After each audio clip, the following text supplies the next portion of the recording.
Hello and welcome to today's webinar, Refrigerated versus Desiccant Dryers, Choosing the Right One. This webinar is presented by Compressed Air Best Practices magazine and is sponsored by Trace Analytics and Baco Technologies. We are honored to have Don Van Ormer from AP Energy as our keynote speaker, as well as Brett Greenlee from Trace Analytics and Jason Brister from Baco Technologies as our sponsor speakers.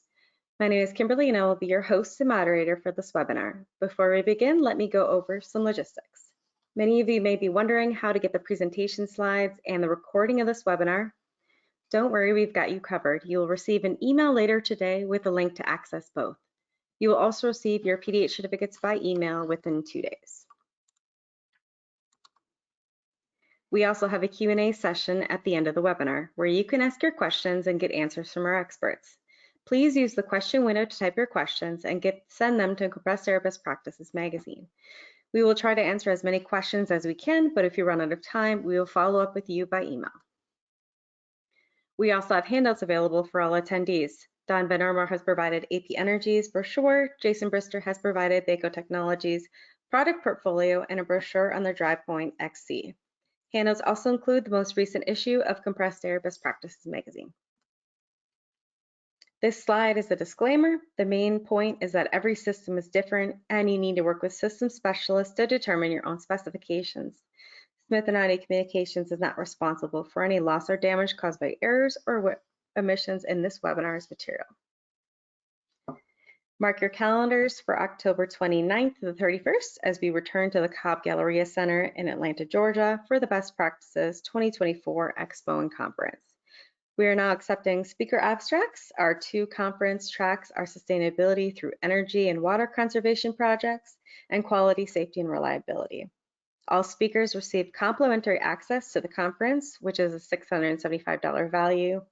Visit cabp.com/conference/speaker submission to submit your abstract.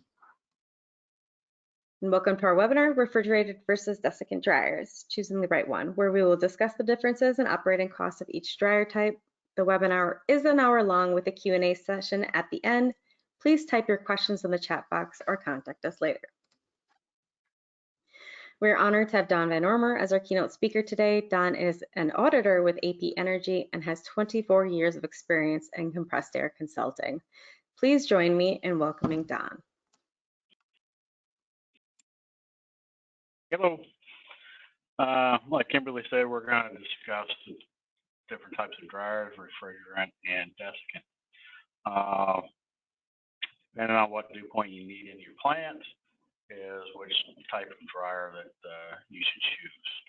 Now you see on the left there, that's your typical twin tower desiccant type, and on the right is your refrigerated type dryer.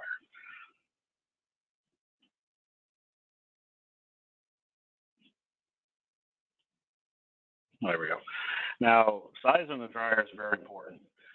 This chart right here shows you different factors that can change the size of the dryer for your condition. Most dryers are rated for what we see here, 100-degree inlet air temperature, that's compressed air, 100 psig inlet pressure, and 100-degree ambient temperature. We'll run through this real quick. This is an example. A customer has 375 cubic foot demand at 110-degree inlet temperature, 150 pounds, and 90-degree Fahrenheit. So at 110, there's a multiplier of 1.23, 150 pounds is a 0.86, and then 90-degree ambient is a 0.89. And you can see the calculation down below. So that 375 really comes out to 353 SCFM. Now you can see what happens when my temperature goes up and down, how that correction factor changes. That's a really big factor in how your dryer is going to perform. So like I said, most of them are rated at the 100-degree inlet.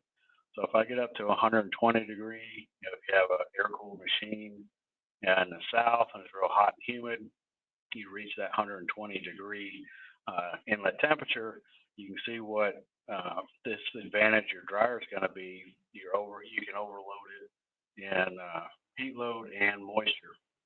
And the same thing with my pressure. If my pressure goes up, then I can put more air through it because the air is physically smaller. And my ambient temperature, these are typically for air-cooled dryers, and that will go down because I'm getting better cooling through the dryer itself. The different types of refrigerated dryers. This is one, it's called Scroll. It is a refrigerated dryer and it's a cycling dryer. What this scroll does is it compresses a freon within that scroll right there. This compressor are used in a lot of hermetically sealed dryer compressors now versus the old piston with the head unloading. These units are capable of unloading and loading without turning the compressor on and off, which can cause damage to it over time if you get into a short cycling or low demand in your air system.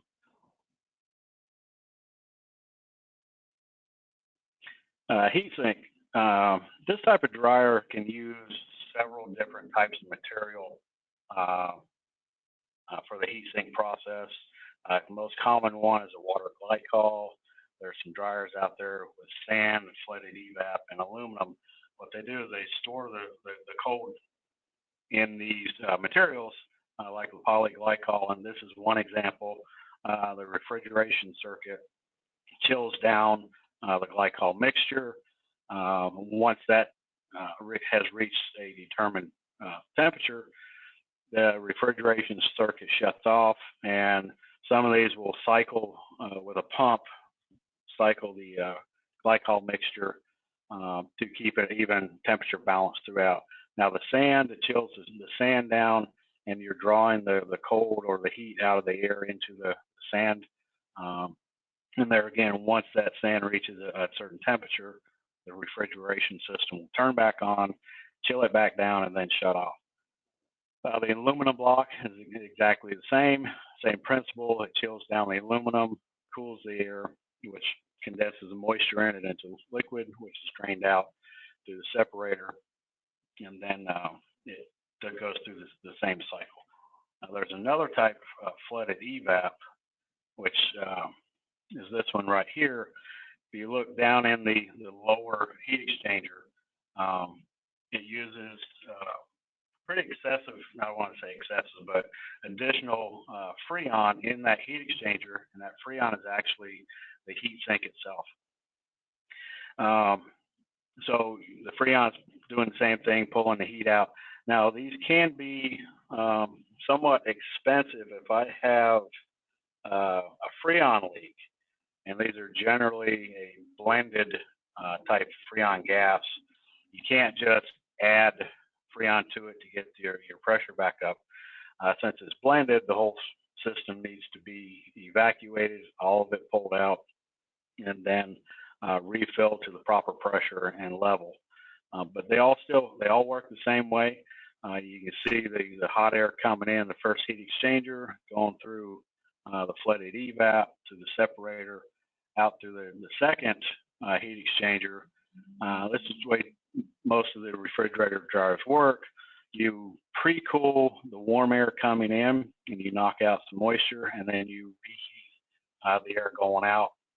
That way you don't have a 30, 35 degree or 40 degree temperature air going out into your plant, which will cause sweating on the outside of the pipes. So nobody wants raining water from the pipes in their plant. The non-cycling type, these are set up, same heat exchanger, same freon circuit, slightly different. This one, these don't shut the compressor off. You have a hot gas thermostatically controlled valve that will bypass the freon either to the evaporator or the heat exchanger. These are controlled typically by 3 pressure points. You have the pressure bulb in there acting on one side of the diaphragm, which tends to open the valve depending on the pressure and needed. The P2 is the evaporator pressure acts on the opposite side, which tends to close that thermostatic valve. And then you have a spring that helps closure during the cycle. Now, typically these are full load basis. If you size your dryer 1-to-1 with your compressor, these are tend to be more efficient at full load because the compressor is typically a lower kW unit than a cycling dryer. But the cycling dryer, they oversize the compressor or the freon capacity. That way they can drive that heat sink temperature down and keep that chilled in the heat sink itself. Desiccant type dryers, there's several different types. Most of them are the twin tower using a desiccant bead. There's activated alumina or a molecular sieve. They all dry the same way. The only difference is how we regenerate the wet tower. By regenerating, we're driving the moisture off of those desiccant beads, expelling it back out the atmosphere to dry it enough to when the tower switch, I'm drying and I'm not putting moisture back into the system. Now the heatless dryer, it's typically the one that has the most constant dew point because you don't get, which I'll talk about here in a little bit, a temperature and a dew point spike on the tower shift. Now they can, typically they're designed to use 15 to 20% of the dryer's rated flow. So if you have a 1,000 cubic foot heatless dryer, just to regenerate the wet tower, we're going to use that 150 to 200 cubic feet just to, like I said, regenerate the tower. So you have to subtract that amount that's going to your system. So if I need 1,000 cubic feet to my system, you're going to have to either get a larger compressor or you can install these dew point demand controls. But know that, before you start sizing the heatless for your system, you have to allow for that extra demand. The heatless with a purge economizer, that's what I was talking about, the dew point demand controls. What that does, I'll get into a little bit deeper. It allows the dryer to skip a regen cycle. Now, when I say skip a regen cycle, so when the dryer shifts from the wet tower to the dry tower, it's going to regenerate the wet tower. And once it's done with that, it will sit there and wait until the dew point reaches your set level, and then it will switch and continue to do that. Now, the external heat, typically this is an electric-driven heater. So I'm still using compressed air. I'm going to draw between 7 and 9%. I'm going to run it through this electric heater, heat it up to around 350 degrees, and take that, run it through the wet tower to dry the heat off. Now, the difference in the heatless versus the external heat and the blower purge dryers, the heatless will operate on a 4 to 5 to a 10-minute cycle, meaning it's going to shift the 4 to 5 minutes or the 10 minutes, depending really what dew point you require. Now, the heated dryers, the heatless external heat, the external heat and the blower purge, they use the external heated element. So my cycle changes from, say, 5 to 10 minute switch to 4 hours. So the first 3 hours, we're going to heat the tower up, which is the heat's going to draw the moisture off. And then the last hour of that cycle, and the external heat, I'm going to take the 7 to 9% of the air that I just dried in my dry tower, run it through the regeneration tower. The biggest factor is to cool those desiccant beads down. If I'm at 350 degrees, I'm not going to dry, as you saw on that one table, and the temperature is going into the dryer. So I have to cool it down to less than 130 degrees. Above 130, the desiccant is not going to work to where the desiccant bead adheres the moisture to the bead. So that's going to be that 4-hour, or some people call it 8-hour cycle to get back to the original tower. Now the blower purge, it does the exact same generation cycle, but I'm using external air, so I have a low pressure blower running that low pressure air through the heater into the wet tower to drive the moisture off. Now some of these dryers, well, the external heat and the blower purge, when you shift towers, you're going to have a dew point spike and a heat spike. The heat is not cooling down below 130. Some of these offer what they call a stripping or cleaning, so well, they'll take a small percentage of the demand, like a 1 or 2%, and run that to cool it down even further, and to get rid of, like on a blower purge, because I'm taking ambient air in, it's going to have moisture in it. It'll strip the moisture and the heat out, some depending on the manufacturer. Though we might call it strip air or something like that, but that runs for a very short period of time at the end of the cycle. Now the last one is heated compression. It uses the heat generated in the compression chamber. So these are only used or on oil-free or non-lubricated screws or centrifugals. So the last two, you see I have zero purge air, meaning compressed air used to regenerate. I'll go through the different types. Here's some examples of desiccant that are used, and activated alumina. That's most common. That's used in most places. Silica gel, it has its own purpose in different industries. The molecular sieve, those typically are used for a lower dew point, or you can put it, some of the customers will use that as the last layer in the tower on the desiccant dryer on the activated alumina to drive that moisture down even farther. So the way the desiccant dryers work, on the left kind of drawing there, that's a real up close microscopic view of desiccant bead. What it does, it adsorbs the moisture to the outside of the bead over time. And then once it fills up, that's when we have to regenerate it using the purge air or the heat.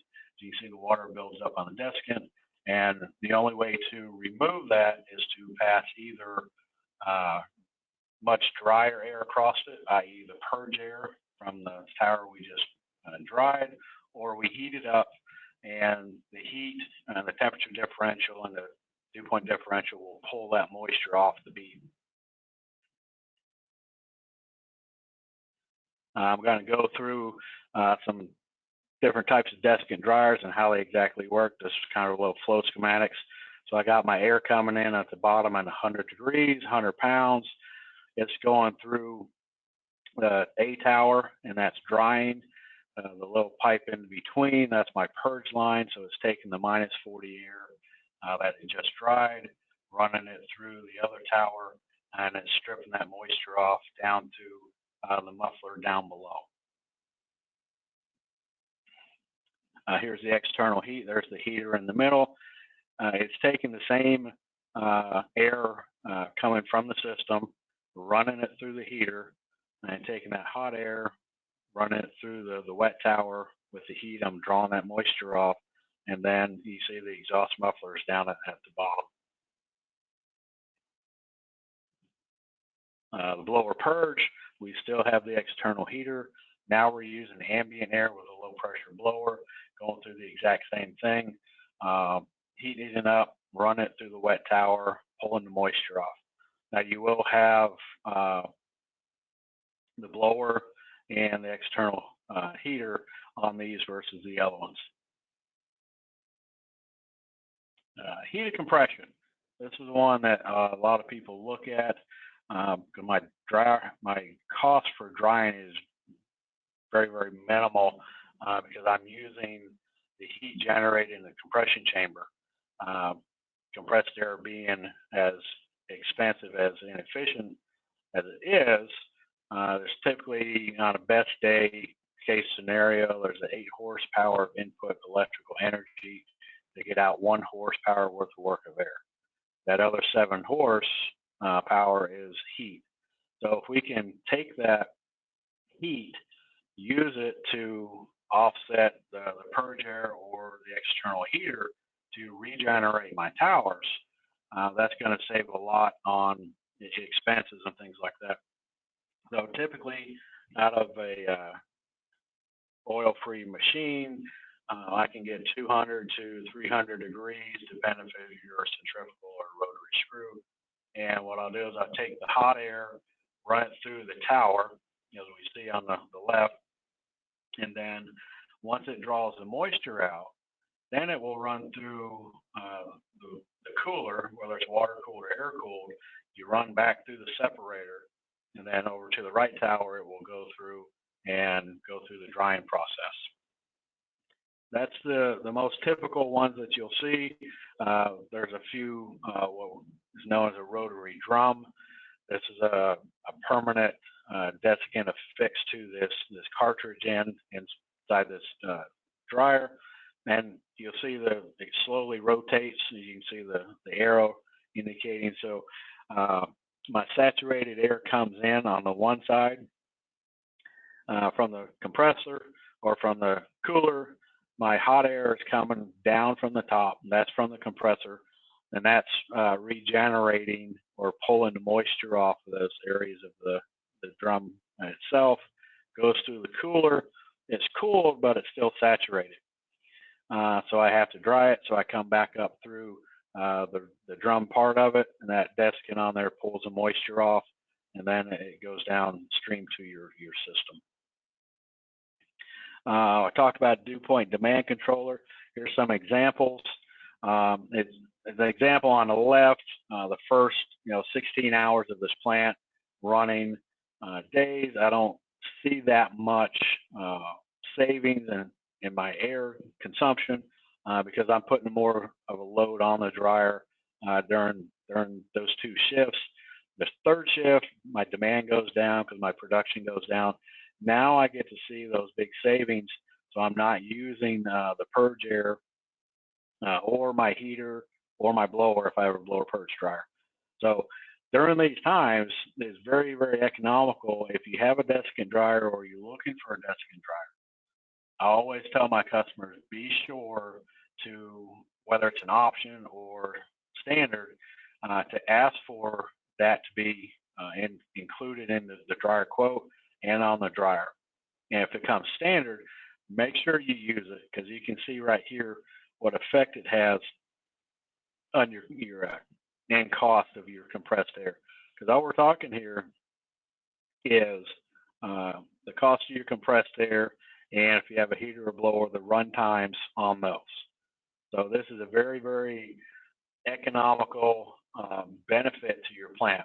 Now, there's a lot of money guys out there that say, well, it costs too much to do that. Well, it's going to save you on operating costs. Now, that's what I tell my customers all the time. Is you may spend more in capital. That's a one-time cost. My operating cost is an ongoing thing that I have to deal with for the life of the dryer or for the life of the system. Now, I do have some customers, they say, well, I have these 2 processes that I need -40 because I have outside controls on bins or whatever. And I'll tell them, I said, look, here's a cost comparison. If you refrigerate, dry your air for the vast majority of the plant, here's an example of 3,000 cubic foot recycling dryer, 2,000 cubic foot demand. There's some capital costs and maintenance costs, and overall my total annual cost around 19.5. They'll say, well, okay, if you do that and then put in a small process point of use desiccant dryer to just dry that small amount, and you see it's going to run you about the same. But on the other side, say, no, I want to dry my whole system. Here's an example of a heated blower purge with pressure dew point controls running for that same 3,000 cubic foot size for the 2,000 cubic foot demand. It's going to cost you almost $84,000 versus about $39,000. So this is another thing that I always recommend my customers. If you can do this, it's going to save you a lot of money. I have a lot of customers that do this already, and it provides very, very good quality air for their system. And I want to thank you for your time and attendance today. I hope we all can learn from something, and I thank you very much. All right, thank you very much, Don. And I do want to remind everyone to send your questions in. We will have the Q&A session at the end of the webinar. Our next speaker is Jason Brister. Jason is product manager for desiccant dryers and custom products with Baco Technologies and has 16 years of experience in the compressed air industry. Please join me in welcoming Jason. Thank you, Kimberly. So yeah, today we're going to talk about drying solutions for instrument air systems, kind of playing off Don's topic. Don did a great job comparing refrigerant and desiccant type dryers and some of the different drying technologies that are available.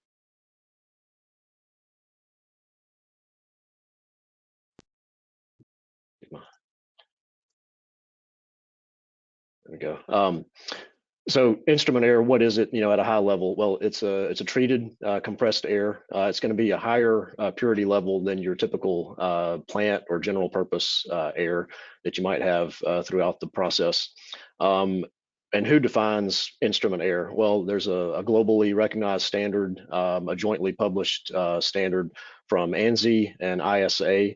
It's that S7.0.01-1996. That's the globally accepted standard for instrument quality air.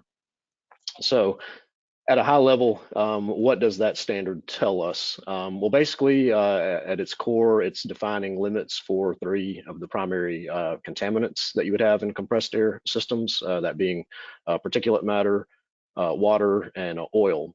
So you can see the limits listed out there for those different contaminants. And for the purposes of this discussion, we're talking about dryers, so we're interested in the water content.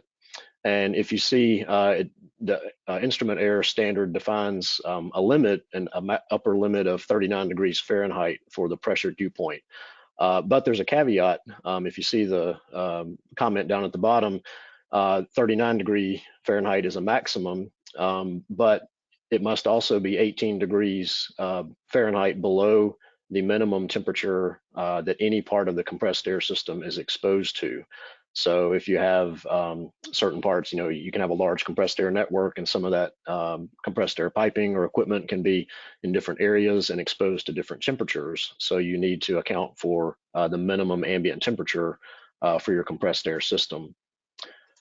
So that's on the instrument air side. Most of you familiar with compressed air systems know that compressed air purity or quality standards are defined by ISO standard 8573. Similar to the instrument air specification, ISO defines limits for particulate matter, water content, pressure dew point, and oil. And you can see at the far left column the different quality classes. Again, we're talking a dryer discussion here, so we're interested in the water content or pressure dew point. So you can see for the different ISO quality classes, the corresponding pressure dew point requirements for those quality classes. And you can see there's quite a range depending on your application or your process. So that's on the ISO side. So if we kind of put these together, and again, starting with the ANSI ISA instrument air standard that says, maximum pressure dew point 39 degrees Fahrenheit, but it may be less. So kind of translating that to, okay, the ANSI standard is saying that your pressure dew point has to be 18 degrees below your minimum ambient temperature. So if you look at the column at the far right, we're basically translating the different ISO quality classes or pressure dew points for compressed air to what would be the minimum allowable ambient temperature that compressed air equipment or system could be exposed to. So if you look, for example, the next to the bottom row, an ISO class 4, which would be a typical refrigerant dryer pressure dew point of 37 degrees Fahrenheit. Well, when you add that 18-degree delta, that means you can't have any part of your compressed air system lower than 55 degrees Fahrenheit. Or else, it's not meeting the ISO quality standard for water content. So that kind of gives you an idea, just to keep in your mind.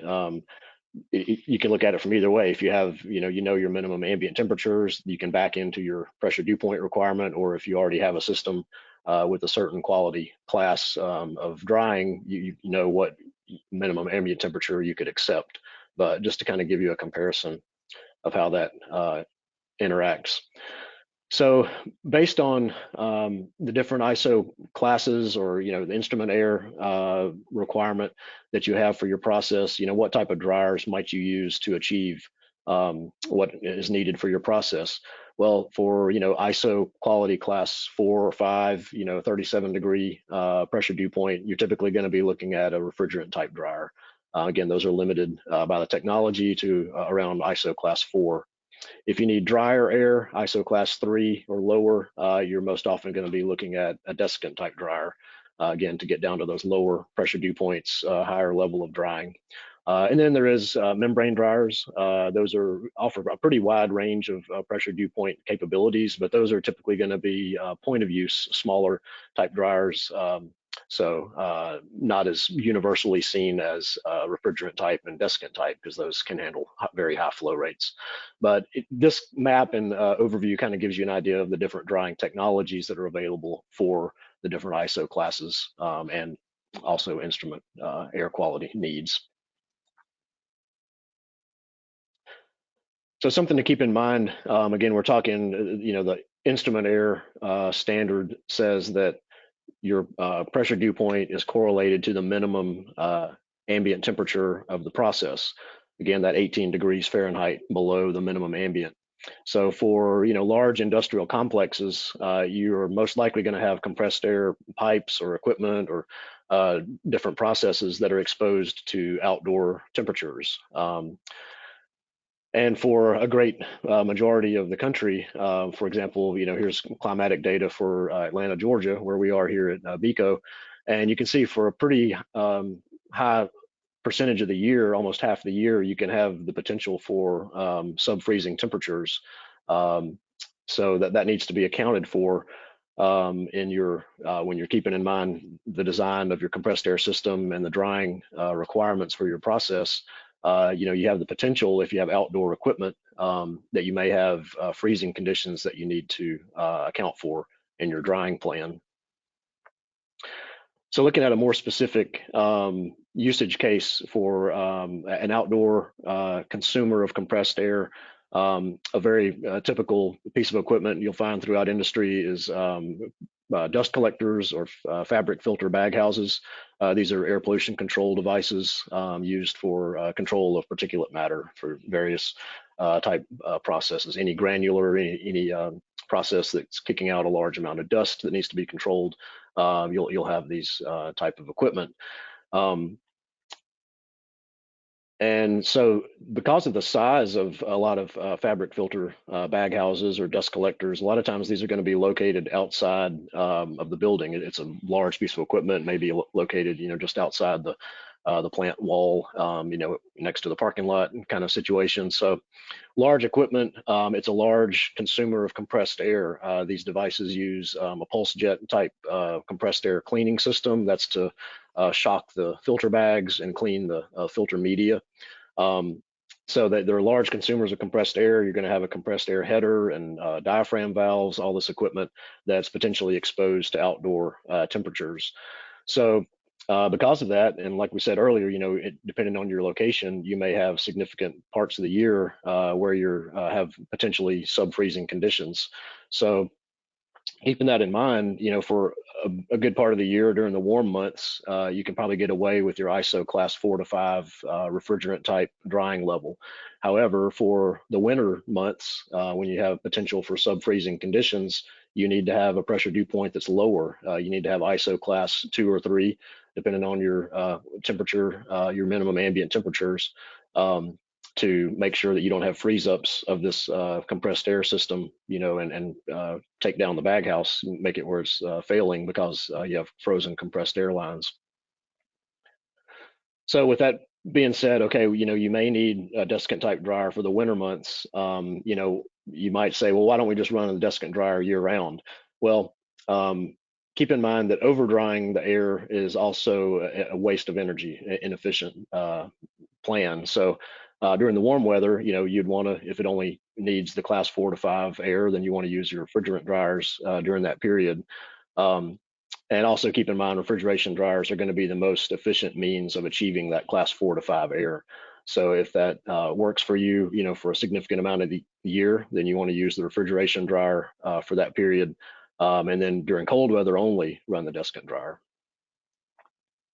And bringing it back to the kind of the overview here of different dryers and pressure dew point ranges based on the ISO classes, just keep in mind that for process efficiency, you only want to treat the air to the extent that's required for the process. And that's not just drying. That can be for particulate matter, oil content, whatever, any of the main 3 primary contaminants. You want to keep only treat the air to the level that's required for the process. And real quick, one kind of example of why you want to measure your compressed air. If you have a compressed air system with a, say, class 3 or better drying level, how could you potentially, if the dryer is working properly, how could you not realize the PDP, the pressure dew point that you thought you had when you get to the process? Well, you could have the potential for air leaks. And air leaks will actually allow water to migrate into the compressed air network and degrade your pressure dew point. And that's because physical systems are always going to seek equilibrium, and the dry air is an unstable gas. And so it's going to aggressively attract moisture. So any air leak is actually going to allow water to migrate into the compressed air system and degrade that pressure dew point. So that's why it's very important to have pressure dew point monitors. If you have a critical process, you want to monitor that at the process. You also want to have a monitoring station where you can trend the data and alarm if you have a high pressure dew point. And of course, use compressed air leak detectors, regular audits. And keep in mind that air leaks are not only a waste of energy from the energy side, but also it can degrade your pressure dew point by allowing moisture to get into the compressed air system. So with that, that's all I have. Thank you. All right, thank you very much, Jason. And I do want to remind everyone to send your questions in. We will have the Q&A session at the end of the webinar. Our next speaker is Brett Greenlee. Brett is a key accounts and sales manager with Trace Analytics, and he spent 3 years as a high pressure breathing air distributor. Please join me in welcoming Brett. Thank you very much, Kimberly. Dawn, Jason, very great presentations, good information, and tough acts to follow for sure. Thanks everybody for having me. Let's see if I can get this to work.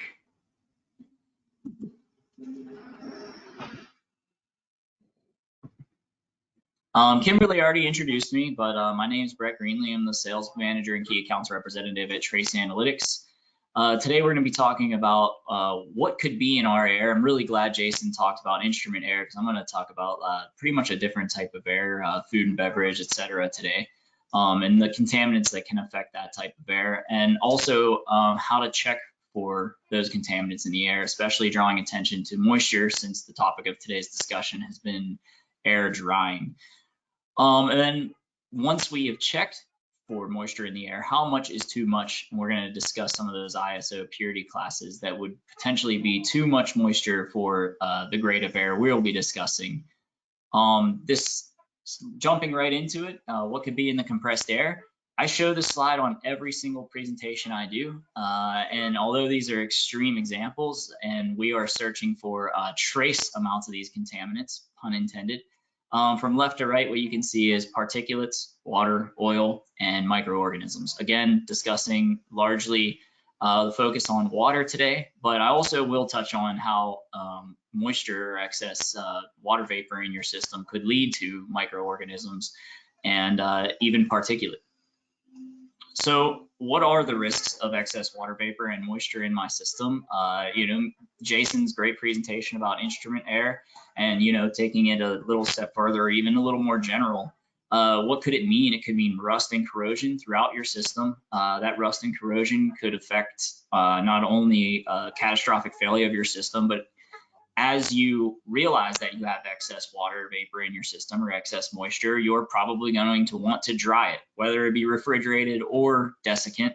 What's going to happen is you dry that air that was once moist will start releasing the particles that were once trapped by that moisture, allowing those particles to flow through your system and potentially affect equipment, instrumentation, or the quality of your end product. Water vapor can also lead to microorganisms. So if you're in a regulated industry like food and beverage, pharmaceutical, nutraceutical, or you're being audited by the FDA or SQF, know that excess water vapor or moisture is a hotbed for microorganisms. They love to live there, they love to eat there, they love to grow there, and just generally hang out and affect and could potentially lead to critical health effects for not only your consumers and end users, but could affect the quality of your product and lead to very, very costly recalls that we all want to try to avoid. So how do we check for it? Trace Analytics uses colorimetric tubes that are a part of our sampling kits. Also available on the market are dew point hygrometers, and what is not on this list is an inline continuing monitor system, as Jason discussed, and he can speak to it definitely way better than I could. But whether or not you're using a dew point hygrometer or a continuous monitoring system, a lot of these regulating bodies, such as the FDA and the SQF, do recommend that you get that air tested periodically still with a third-party accredited laboratory. So how to test it, and another name for this slide could be where and when do I test it, but we'll start with the where. Again, towards that point of use is always where we want to be taking that air sample. Jason mentioned in his previous presentation, there's a lot that we know that can affect that system downstream, like an air leak drawing in ambient moisture. Downstream from the compressor, the filtration, the dryer. So we want to check the air at the point of use to make sure that that air system is, we're capturing a better idea of what that air system is doing all the way out to the end of the line or the point of use. Testing on a regular schedule. This could mean monthly, quarterly, semi-annually, or annually. I'm a salesperson, so I'd like to say daily. Can't do that, but on a regular schedule, and you can even go in line with your periodic maintenance schedule. Now, we recommend that you take samples before and after that periodic maintenance. After your periodic maintenance, obviously, to make sure that the maintenance we performed is leaving your air clean, dry, and oil-free to whatever ISO purity class we wanted it to be.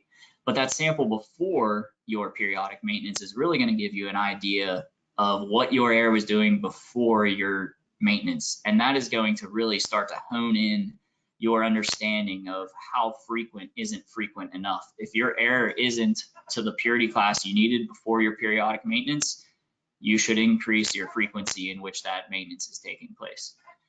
Again, I'm really glad that Jason brought up instrumentation, because I'm going to speak specifically to mostly consumed products. And meeting those ISO 8573 purity classes. What I've got here is a great chart that you can see on this left-hand side that has been collected data from Trace Analytics in terms of purity classes and ISO 8573 as determined by risk. Now, this has been collaborating with quality directors and collecting data on incoming samples that we've had over many years. And you can see it there broken out by purity class, and level of risk. And if you want to take, if you're a service provider or an end user or getting started in quality and you're looking for direction, this might be a great little chart for you to use. And if you're still confused by this, we can take it one step further. And I figured this would be absolutely beneficial to, again, if you're a service provider, if you're servicing any of these industries, these are industries that could be, you know what I mean, that could be searching for what purity classes they should be testing to. If you're in an adjacent industry, or again, a quality director or service provider, and you're looking for a little bit of a direction, this is a great reference chart that is, again, based on data that we have collected over the years of how many samples and what industries and what purity classes are most commonly being tested to in those industries. You can see in these red boxes, I've exclusively outlined the water content, if moisture is what you're looking for. Again, you can compare those moisture levels directly to the industry or an adjacent industry. Kimberly said she's going to be sending out these slides, so you will have this information. If you need any more or want to have a conversation about it, you can feel free to reach out to me or any member of my team, and we can discuss it further. If you're just to wrap up a little bit about Trace, we've been testing since 1989. We are one of those third-party accredited laboratories. We're not the only ones testing to ISO 8573. Everyone out there is doing a pretty good job at it. I wanted to include ISO 14644. I know there's a lot of numbers and letters that get thrown around in this industry, but that one is specifically calling out clean rooms. We can also test to that. Clean rooms are seeming to be becoming more and more popular in our industry. And we have members serving on those ISO 8573 committees and amongst others, but largely to assure that the limitations and the methods in which these purity classes are defined are assuring the health and wellness of our end users, the quality of our products, and the health and wellness of our compressed air systems. Thank you a lot for having me on today, Kimberly and everybody else. And if you need anything, phone call, email, smoke signal, we're looking forward to partnering with you. All right, thank you very much, Brett. Now we will transition over to the Q&A section of the webinar. We'll have roughly 10 minutes, so we'll try to be as efficient as possible in answering everyone's questions. If you would like additional details on a topic, please submit the request in the questions window, and we can reach out following the webinar. All right, we do have some questions that have came in so far. This first question is for you, Don. This one came from Steve. Does the oil-free rotary screw compressor using heat of compression dryers need to be water-cooled, or can this be accomplished without a cooling tower or air-cooled? There are air-cooled, oil-free rotary screw, rotary screw compressors. There's one company that's had them around for decades. It depends on, in my opinion, it depends on where you are located in the country. If you're down, in the southern half of the country where it gets hot and humid versus the northern, I've seen them all over. I would recommend, if you can, water-cooled. Water-cooled compressor is going to be a whole lot easier to control versus an air-cooled. Great, thank you very much, Don. This next question is for Jason. This one came from John. How do you suggest handling air blow applications, as these are basically leaks that would allow moisture into the system? Okay.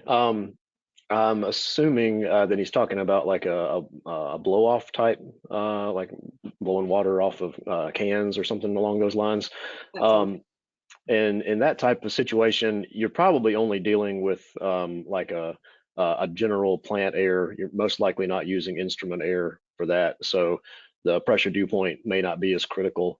But to that point, yeah, if it were in a refrigerated area where you had a lower pressure dew point because of a low ambient temperature, that is an interesting scenario. I think, for one, being at the end of the line, if you have enough, those are typically a blow-off type application is going to be a higher flow rate, so you'll have a fairly high and constant velocity of air going through that system. So being that blow-off is at the very end of the process, the water is most likely not migrating too far back into the compressed air network. But yeah, it's an interesting scenario. Okay, thank you very much. This next question is for Brett. This one came from Russell. Is there a corresponding microbial count for each class?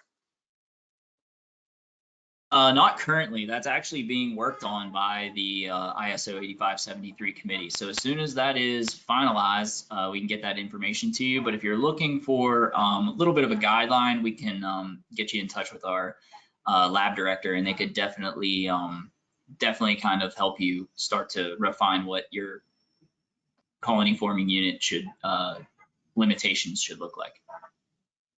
Great, thank you very much. This next question is for Don. This one came from Paul. Does compressed air running through a desiccant dryer raise or lower the air temp? Or does it stay the same for each of the types of air dryers? What is the typical outlet temp for a refrigerated air dryer on a hot day, for example, 90 degrees Fahrenheit? On a refrigerated dryer, the inlet to the outlet temperature, typically you should see anywhere between a 7 to maybe a 10-degree drop in the outlet temperature versus the inlet temperature. On desiccant dryers, there's I guess you call it a phenomenon. It's not a phenomenon because I know why. On a heatless dryer, you get the heat of adsorption generated on the interior part of the desiccant bed in the dryer. Of course, the heated ones, you're going to heat them up and cool them down. So on a properly working refrigerated dryer, you should see that 7 to 10 degree drop in outlet temperature of the dryer. Great, thank you very much. This next question I'll give to you, Jason. I'll see if you want to answer this one. This one came from John. Why is the heating element for a heated blower purge dryer larger than the heater element for a standard heated dryer for the same dryer capacity? So a heated blower dryer is going to use low pressure air. So it's going to be physically larger because it's a low pressure system. Whereas with a heated purge dryer, you're taking pressurized air and you're running that air across the heating element. So everything, it's still at basically line pressure. It is dropping pressure as it goes through the regenerating tower. But yeah, that does affect the heater size. The fact that the heated blower is using a low pressure regeneration system versus a line pressure for the heated purge. Great, thank you very much. This next question is for Don. This one came from Michael. What determines the required dew point? Oh, that's a good one. I can go from plant to plant, and it all depends on what their engineering specs are. Depends on the type of industry you're in. You know, chemical industry may have one spec on the dew point. Food may have another one. I would say a lumber mill. Years ago, they didn't even run dryers. So that boils down to the plant and management and the type of process that you're running. So that's the best I can come up with. I always ask my customers, what dew point do you need? And they'll say, you know, the cleanest, driest air. So, well, that's not a number. So that's an internal to the company or the plant itself. Thank you. Jason, do you have anything to add to that? No, just understanding really the ISO classes is where you should start, and depending on the different, if you have instrument air in part of the plant, or understanding the different uses and consumers throughout, especially if you have a large complex, then you may have different needs at different points of the plant. So yeah, really identifying what the ISO quality classes are at different points throughout the process will help you determine what kind of equipment and treatment you need. All right, thank you to both of you. This next question is for Brett. If our dryer is on a periodic maintenance schedule, does testing still need to be completed? If so, can we do it then?